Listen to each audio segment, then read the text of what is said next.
TDP హయాంలో గుంతలమయంగా ఉండే విశాఖ నగర రహదారులు ఇప్పుడు అద్దంలా మెరిసిపోతున్నాయి. నిన్న మొన్నటి వరకు గోతులు రాళ్లతో కనిపించిన రోడ్లు ఇప్పుడు హైవేలను తలపిస్తూ ఉన్నాయి. కేవలం బీచ్ రోడ్డు మాత్రమే కాక శివారు ప్రాంతాల్లోని మారుమూల కాలనీలకు కూడా రోడ్డు వేశారు. దీంతో ఇప్పుడు విశాఖ నగరం మరింత అందంగా తయారైంది. విశాఖ నగరంలో ఈ ఏడాదిలోనే 13,328 గుంతలను పూడ్చారు. అలాగే 25 ప్రధాన రహదారుల కోసం 140 కోట్ల రూపాయలు కేటాయించింది జీవీఎంసీ. ఇప్పటి వరకు 15,33 లక్షల విలువ చేసే రోడ్ల పనులు పూర్తయ్యాయి.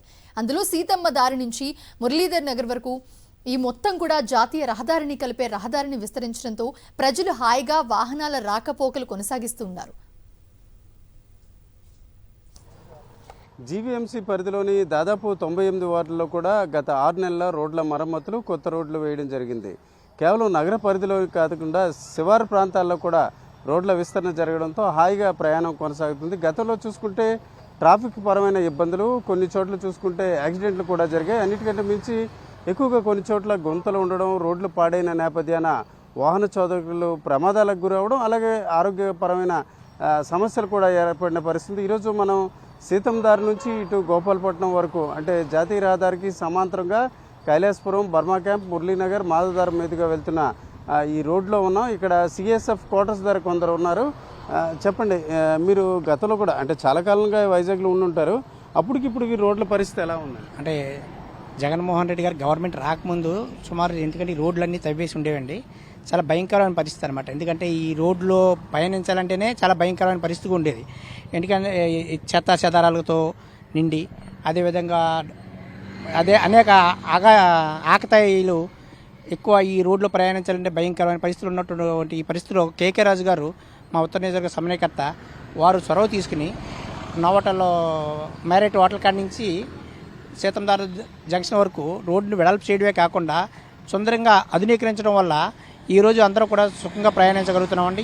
ఇదే కాకుండా ముఖ్యంగా మాకు 48, 49 చుట్టుపక్కల 47 అనేక వార్డులకు సంబంధించిన బర్మా క్యాంప్ మెయిన్ రోడ్డు దగ్గర సుమారు 20 ఏళ్ళ నుంచి అనేక సమస్యలతో అంటే రోడ్లు వెడల్పు చేయకపోవడం, తవ్వేసి అలా వదిలేయడం జరిగింది. అలాంటి సమస్యను కూడా ఈరోజు పరిష్కరించి మాకు ముఖ్యంగా మా ప్రాంతానికి కేకే రాజు గారు ఈ రోడ్లన్నీ ఆధునీకరించడమే కాకుండా కాలువలు, డ్రైన్లు కూడా ఆధునీకరించిన వారికి ప్రత్యేకంగా ధన్యవాదాలు తెలియజేసుకుంటాం. ఓకే సార్, చెప్పండి, రోడ్డు మీద ఇంతకుముందు కూడా ట్రావెల్ చేస్తుంటారు. లాస్ట్ 3 నెలల నుంచి ప్రయాణం చేస్తే ఎలా ఉందండి? ప్రస్తుతానికి ఈ రోడ్డు వేయడం వల్ల ఈ ప్రయాణ సౌలభ్యం చాలా సులువుగా కుదిరింది. ఎందుకంటే రోడ్డు వెడల్పు జరిగింది. పూర్వం ఏమంటే కేవలం 30 అడుగుల రోడ్డు వరకు ఉండేది కానీ ఇప్పుడు వెడల్పు చేయడం వల్ల ప్రయాణ సౌలభ్యం అంటే మనకి మ్యారియట్ హోటల్ నుంచి సీతందార్ వరకు హైవేని ముట్టుకోకుండా ఫ్రీగా వెళ్ళడానికి అవకాశం దొరికింది. విశాఖలోని కొన్ని ప్రాంతాల్లో రోడ్లు బాగలేదు, అన్నిటికంటే మించి మరమ్మతులు చేపట్టలేదని చాలా వరకు దుష్ప్రచారం జరిగింది. ఈరోజు మనం చూసుకుంటే సీతందార్ నుంచి ఇటు మురళీనగర్, అలాగే మాధవదారం మీదుగా గోపాలపట్నం వెళ్ళే రహదారి ఇది నిజంగానే గతంలో ఒక ఏడాది క్రితం వరకు చూసుకుంటే గోతులతో ఉన్న పరిస్థితి. ఇది వాస్తవానికి చూసుకుంటే సీతందార్ నుంచి జాతీయ రహదారికి సమాంతరంగా వెళ్ళే రహదారి. ఒక రకంగా ఒక జాతీయ రహదారి ఎంత వెడల్పుగానో అందంగా ఉంటుందో అలాంటి వాతావరణం మనకు కనిపించవచ్చు. నిజానికి గతంలో ఇక్కడ గుంతలు ఉన్న పరిస్థితి ఉంది. అయితే కరోనా తర్వాత దశల వారీగా జీవీఎంసీ పరిధిలో రోడ్ల నిర్మాణం జరిగింది. ఆ క్రమంలోనే ఈ రోడ్డు నిర్మాణం జరగడంతో దాదాపు 2 నియోజకవర్గాలు, ఇటు విశాఖ ఈస్టు అలాగే నార్త్ నియోజకవర్గంలోని దాదాపు అధిక ప్రాంతం కవరేజ్ అవుతుంది. అట్లాగే ఇది నేరుగా సింహాచలానికి కూడా వెళ్ళే పరిస్థితి ఉంది. గతంలో చూసుకుంటే ఈ రకంగా జాతీయ రహదారి వెంబడి వెళ్ళడం వల్ల ట్రాఫిక్ సిగ్నల్స్ ఇబ్బంది, అన్నిటికంటే మించి వాహనాల రద్దీ వలన చాలా వరకు ప్రమాదాలు కూడా జరిగిన సందర్భాలు ఉన్నాయి. ఈ దశలో ఈ ప్రాంతంలో కొందరు వాహనదారులు ఉన్నారు, వారితో మనం మాట్లాడదాం. చెప్పండి, అంటే మీరు ఈ ఏరియాలో ఉంటారు కదా, గతంలో ఎట్లా ఉండేది, ఈ రోడ్డు వేసిన తర్వాత ఎట్లా అనిపిస్తుంది? గతంలో అయితే 20 సంవత్సరాల నుంచి రోడ్డు ఎవరు వేయలేదండి. కేకే రాజు గారి చొరవతో ఈ రోడ్డు వేయడం జరిగింది. అలాగే హైవేలోని ఎక్కువ ట్రాఫిక్ ప్రమాదాలు ఎక్కువ అంటే ఈ రోడ్డు వేయకపోవడం వల్ల నేషనల్ హైవే ఉపయోగించేవారండి. ఈ రోడ్డు వేయడం వల్ల మొత్తం ట్రాఫిక్ అంతా ఇటు మళ్ళీ ఇటు హెచ్బి కాలనీ ఇటు సింహాచలం వెళ్ళే వరకు ఇదంతా ఈ రోడ్డు ఉపయోగించుకొని పాదాచారులు కానీ వాహనదారులు అయితే చాలా హ్యాపీగా ఉన్నదండి ఈ రోడ్డు. ఇంతకుముందు గుంతలు ఉన్నాయి, అది ఇంతకుముందు గుంతలు ఉండేవి, నడడానికి చాలా ఇబ్బందిగా ఉండేది. ఇప్పుడు రోడ్డు మీద చాలా స్మూత్గా వెళ్ళవలసి వస్తుంది. చాలా బాగా అందంగా చేశారు కేకే రాజు గారు. చెప్పండి గురుగారు, మీరు రోజు ఇలా వెళ్తుంటారు ఈ దారిలో, అప్పటికిప్పుడు తేడా రోడ్డు వేసాక ఎట్లా అప్పుడు మీద ఇప్పుడు బాగుందండి. ఇంతకుముందు ఎలా ఉండేది? ఇంతకుముందు గోతులు ఉండేది, ఇప్పుడు బాగుందండి, పర్వాలేదు. ఇంత ముందు మీద రోడ్లు కూడా బాగా ఉన్నాయండి. మా ఇల్లంత మట్టి చాలా మట్టి రోడ్లు మట్టి చాలా బాగున్నాయండి, డెవలప్మెంట్ బాగానే ఉంది. ఏదైతే సీతమ్మ దారి నుంచి జాతీయ రహదారికి సమాంతరంగా ఈ రోడ్డు నిర్మాణం వల్ల కేవలం ఈ ప్రాంత వాసులే కాకుండా ఇటు శ్రీకాకుళం అలాగే ఇతర ప్రాంతాల నుంచి సింహాచలం వెళ్ళడానికి సులువైన మార్గంగా ఉంది. ఒక రకంగా జాతీయ రహదారి ఏ రకంగా ఉంటుందో అలాంటి పరిస్థితి రావడంతో కేవలం ఈ ప్రాంత వాసులే కాకుండా ఇతరులకు కూడా మేలు జరిగిన పరిస్థితి. అయితే కొన్ని పత్రికలు కొందరు మాత్రం ఈ రోడ్లు బాగలేదని ఒక రకమైన ప్రచారం చేశారు. కానీ ఇక్కడ స్థానికుల మాటలు బట్టి స్పష్టంగా మనకు కనిపిస్తుంది ఏమాత్రం కూడా గుంతలు లేకపోవడం, అలాగే కొన్ని చోట్ల కొత్త రోడ్డు నిర్మాణం, మరికొన్ని చోట్ల మరమ్మతులు చేసిన పరిస్థితి. ఇది అత్యంత సుందరమైన విశాఖ నగరానికి మరింత అందం ఇచ్చే రీతిన రోడ్ల నిర్మాణం జరిగినట్టు ఇక్కడ స్థానికుల మాటలు బట్టి మనకు అర్థమవుతుంది. కెమెరా పర్సన్ రమేష్తో రామచంద్రరావు, సాక్షి టీవీ, సీతమ్మధార రోడ్డు నుంచి. ఇక విజయనగరంలో రహదారులకు మహర్దశ పట్టింది. ఒకప్పుడు ఇరుకిరుకుగా గుంతలు రాళ్లతో ప్రయాణం అంటేని నరక యాతన పడేలా ఉండే రహదారులన్నీ కూడా ఇప్పుడు విశాలంగా తీర్చిదిద్దారు. అంతేకాదు మెరుగైన నాణ్యతతో సింగిల్ రోడ్లను డబుల్ రోడ్లుగాను, కీలక రహదారులను 6 లేన్ రోడ్లుగాను కూడా ఆధునీకరించారు. ఇందుకోసం కోట్లాది రూపాయలు ఖర్చు చేసింది వైఎస్ఆర్సీపీ కాంగ్రెస్. అలాగే 4.5 ఏళ్ల జగన్మోహన్ రెడ్డి పాలనలో 2 ఏళ్ల పాటు కరోనా సంక్షోభంలోనే ఉండాల్సి వచ్చింది. మిగిలిన తక్కువ సమయంలోనే రికార్డు స్థాయిలో రాష్ట్ర వ్యాప్తంగా కూడా రహదారులను నిర్మించారు. అవి కూడా అద్భుతంగా ఉన్నాయని వాహన చోదకులు ఆనందం వ్యక్తం చేస్తున్నారు. ఇప్పుడు విజయనగరంలో రహదారులు ఎంత గొప్పగా తీర్చిదిద్దారో సాక్షి ప్రతినిధి యుగేందర్ వివరిస్తారు. విజయనగరం జిల్లాలో రోడ్లకు మహర్దశ పట్టింది.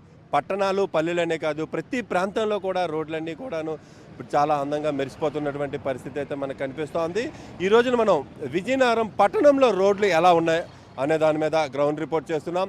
పట్టణంలో రోడ్లు ఇప్పుడు ప్రధానంగా మనం బాలాజీ జంక్షన్ నుంచి ఎత్తూరు బ్రిడ్జి జంక్షన్ వరకు ఉన్నటువంటి ఈ మెయిన్ రోడ్డు మీద ఉన్నాం. ఈ మెయిన్ రోడ్డు మనం చూడవచ్చు. ఇది 6 లేన్స్ రోడ్స్గా డెవలప్ చేశారు ఆ వైఎస్ఆర్ కాంగ్రెస్ పార్టీ ప్రభుత్వం వచ్చిన తర్వాత. దాంతో ఇక్కడ ప్రయాణం చాలా మరింత సులువయ్యింది. ఇది కాంప్లెక్స్ ఏరియా, అటువైపు రైల్వే స్టేషన్ ఉంటుంది, అత్యంత రద్దీగా ఉన్నటువంటి ప్రాంతం. ఈ ప్రాంతంలో జనానికి చాలా సౌకర్యవంతమైన రోడ్లు ఉన్నాయి. ఇప్పుడు మనం ఒక ట్రావెలర్ని అడుగుదాం. ఆ ట్రావెలర్ని అడిగి అసలు రోడ్లు ఎలా ఉన్నాయి, వాళ్ళకి ఎంత కంఫర్ట్ ఉంది, ఏ ఏ ప్రాంతంలో వాళ్ళు ఉంటున్నారు అనేటువంటిది కూడా మనం చూద్దాము. ఇప్పుడు మనం బాలాజీ జంక్షన్ నుంచి ఎత్తు బ్రిడ్జి రోడ్డు పైన ఉన్నాం. ఈ రోడ్డు మీద ట్రాఫిక్ ఎలా ఉంటుంది, రోడ్లు ఎలా ఉన్నాయి అనేటువంటిది ఇక్కడ ట్రావెలర్ని అడిగి తెలుసుకుందాం. సార్ ఆగండి సార్, ఎలా ఉన్నాయండి ఇప్పుడు విజయనగరం టౌన్లో రోడ్స్? ఇన్నాళ్ళు మీరు ట్రావెల్ చేస్తున్నారు కదా, ఎట్లా అనిపిస్తుంది? చాలా బాగున్నాయి సార్. విజయనగరం రోడ్కి వచ్చేటప్పటికి అప్పుడు ఎగ్జాంపుల్ మన బాలాజీ జంక్షన్ అనుకోండి, మన కాంప్లెక్స్ జంక్షన్ అనుకోండి, రైల్వే స్టేషన్ జంక్షన్ అనుకోండి, అప్పర్ ట్యాంక్ రోడ్ అనుకోండి, అన్నీ కూడా చాలా బాగున్నాయండి. ముఖ్యంగా మీకు ఏమనిపిస్తుంది? ఎందుకంటే టౌన్ అంటేనే ట్రాఫిక్ ఎక్కువగా ఉంటుంది, రద్దీ ఉంటుంది, డ్రైవింగ్ చేయడం అంటే ఒక జంజాటంలాగా అనిపిస్తుంది. ఇప్పుడు రోడ్స్ డెవలప్ చేసిన తర్వాత ఎట్లా అనిపిస్తుందండి? ఒకప్పుడు ట్రాఫిక్ కూడా మీరు మాటలనే ఒకప్పుడైతే వాస్తవం అండి. ఈ మధ్యకాలంలో అయితే మాత్రం గత 3 సంవత్సరాలు పెట్టి అయితే మాత్రం ఇష్యూస్ అయితే మాకు అయితే లేవండి. చాలా కంఫర్ట్గా ఉన్న రోడ్లు కూడా కొత్త లేయర్స్ చేశారు. సుందరీకరణ భాగంగా సుందరీకరణ కూడా బాగా చేశారు. మన పెద్దరావు అయితేనేవ్వమండి, మన ఇప్పుడు మన మిడ్ సెంటర్స్లో కూడా చాలా బాగా చేశారండి. చాలా వరకు అయితే బాగుంది. వాహనదారులుగా మాకైతే చాలా హ్యాపీగా ఉన్నామండి. ఇబ్బంది అయితే ఏం లేవండి. థ్యాంక్ యూ అండి, థ్యాంక్ యూ. ఇది ఇక్కడ ఉన్నటువంటి వాహనదారు కూడా చెప్తున్నాడు, గతంలో కంటే చాలా బాగున్నాయి రోడ్స్ అన్నీ కూడాను, ట్రాఫిక్ ఇబ్బందులు లేవు, ప్రతిదీ కూడాను చాలా ఈజీగా ట్రావెల్ చేయగలుగుతున్నాం. మెయిన్ జంక్షన్స్ ఏవైతే ఉన్నాయో అవతల రింగ్ రోడ్డు కానీ, లేదు అని అనుకుంటే కలెక్టరేట్ నుంచి గజపతి నగరం వైపు వెళ్ళేటువంటి రోడ్డు కానీ, ఇటువైపు RTC complex railway station roads కానీ, ఇవన్నీ కూడా చాలా బాగున్నాయని ట్రావెలర్ చెప్తున్నారు. మరొక ఆటో వాళ్ళని ఎవరినైనా అడిగి ప్రయత్నిద్దాం చేద్దాం. అందరూ బాగుండే కాదు సార్, బాగున్నాయి రోడ్లు. ఏ జంక్షన్లో తిరుగుతాం? చీర్పల్లి సైడ్ వస్తుంది, చీపురుపల్లికి అటు సైడ్ తిరుగుతుంది. రోడ్లు బాగున్నాయి సార్. విజయనగరం టౌన్లో ఎలా ఉన్నాయి? టౌన్లో కూడా బాగా ఉన్నాయి సార్. ముఖ్యం విజయనగరం టౌన్ మొత్తం అంతా రోడ్లు బాగున్నాయి. 4 జంక్షన్ పేర్లు: Dasannapeta ring road, next Bhogapuram, Polipalli, Tagarapuvalasa, ఇంకా ఎక్కడైనా రోడ్లు బాగోలేవు. కాకపోతే ఏంటంటే చిన్న బాగుంది, ఎక్కడెక్కడో చిన్న గాతలు పడతాయి. వాటిని కూడా వెంటనే చేయాలని చేస్తారు. ఒక ఇంట్లో ఒక తండ్రి 4 తిప్పడం కష్టం. అలాంటిది జగన్ ఇంత చేసుకొచ్చిన కరోనా వచ్చి 2 సంవత్సరాలు ఆపేశారు. ఆయన పరిపాలన చేసిన సంవత్సరంన్నర అంతా చేశారు. ఈ సంవత్సరంన్నరలోనూ 1,70,000 కోట్లు చేశాడు. 5 సంవత్సరాలు పరిపాలన చేసిన తర్వాత 2,70,000 కోట్లు ఎవరు అప్పు ఎక్కువ చేశారు. నేను చెప్పేది కదండి, ఆర్థిక మంత్రి కేంద్రం నిర్మలా గారు చెప్పిన మా మంత్రి గారు చెప్పారు 1,70,000 కోట్లు జగనన్న చేశారని. అమ్మఒడి ఇవన్నీ ఎలా చేసుకొస్తున్నారండి?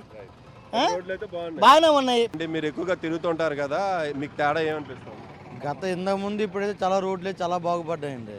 ఎమ్మెల్యే గారు మాత్రం చాలా శ్రద్ధ తీసుకున్నారు. ఇదే రోడ్లు అంటే ఎన్నో యాక్సిడెంట్లు అయ్యేవి, ఇదే రోడ్లు అంటే చాలామంది ఇదే అయ్యేవారు. దీన్ని ఇంత సుందరకరంగా చేస్తారని ఎప్పుడు అనుకోలేదు. ఇదే కానీ కాదు, మారుమూల జాగాలు అంటే చిన్న చిన్న సందులు అంటే అవనండి, మెయిన్ రోడ్లు బాగా చేస్తారు కాదు, వీధులు అంటే చేయాలి. మెయిన్ వీధులు అంటే బాగా చేసిన తర్వాత అప్పుడు రోడ్డు మీదకి వచ్చారు. అది స్వామి గారు వచ్చిన తర్వాత మాత్రం, వైసీపీ వచ్చిన తర్వాత మాత్రం రోడ్లు చాలా బాగుపడ్డాయి. మీకు బాగా నచ్చిన ఏ జంక్షన్లు చెప్పండి? ఇంకే జంక్షన్లు అండి, అన్ని జంక్షన్లు నచ్చినవే. ఇప్పుడు ఇటుపక్క చూసుకుంటే అంబేద్కర్ జంక్షన్, బాలాజీ జంక్షన్ తీసి అంబేద్కర్ జంక్షన్ చేశారు. రోడ్డుని ఇప్పుడు మన కెమెరామెన్ చూపిస్తారు. ఈ రోడ్డు ఒకప్పుడు సింగిల్ రోడ్డులా ఉండేది. సింగిల్ రోడ్డులో ఒక ఎదురెదురు వాహనాలు వచ్చినా ఒక వాహనం ఇంకొక వాహనాన్ని ఓవర్టేక్ చేయాలన్నా చాలా ఇబ్బంది ఉండేది. ఇప్పుడు మనకి క్లియర్గా 3 లైన్లు అయితే మనకు కనిపిస్తున్నాయి. ఒకటి స్పీడ్గా వెళ్ళడానికి ఒక లైను, మధ్యలో ఒక లైను, ఇప్పుడు ఈ చివర ఒక లైన్ కనిపిస్తుంది. ఈ లైన్స్ని కూడా ఒక రేడియం మార్కింగ్ తోటి ఇక్కడ వైట్ మార్కింగ్ చేశారు. వీటి పక్కన కూడాను మరలా రాత్రి వేళల్లో కనిపించడానికి ఇలా రేడియం స్టిక్కర్స్ తోటి ఇక్కడేమో చిన్న చిన్న స్టాపర్స్ లాంటివి పెట్టారు. ఇవన్నీ కూడా ఈ లైన్ మీద వరుసగా పెట్టారు. ఎందుకంటే ఏ లేన్ కా లేన్, ఇక్కడ 3 లేన్స్ ఉన్నాయి, అలాగే అవతల వైపు 3 లేన్లు ఉన్నాయి. ఏ లేన్ కా లేను వెహికల్స్ ట్రాఫిక్ అంతరాయం కాకుండాను ఇబ్బంది లేకుండా ఉండేదానికి ఒక క్వాలిటీ కన్స్ట్రక్షన్ అయితే జరిగింది. బీటీ కూడాను క్వాలిటీ చెక్ చేశారు. ఇప్పటికే 3 అంచెల క్వాలిటీ చెక్ జరుగుతుంది. ఒకసారి కాంట్రాక్టర్ వ్యవస్థ దగ్గర ఒక క్వాలిటీ చెక్ జరుగుతుంది. ఇంజనీరింగ్ అధికారుల దగ్గర, ఎందుకంటే మన మున్సిపల్ ఇంజనీరింగ్ అధికారుల స్థాయిలోని ఒక క్వాలిటీ చెక్ జరుగుతుంది, థర్డ్ పార్టీ క్వాలిటీ చెక్ జరుగుతుంది. 3 క్వాలిటీ చెక్కుల నేపథ్యంలో ఈ రోడ్డు నిర్మాణం పూర్తయింది.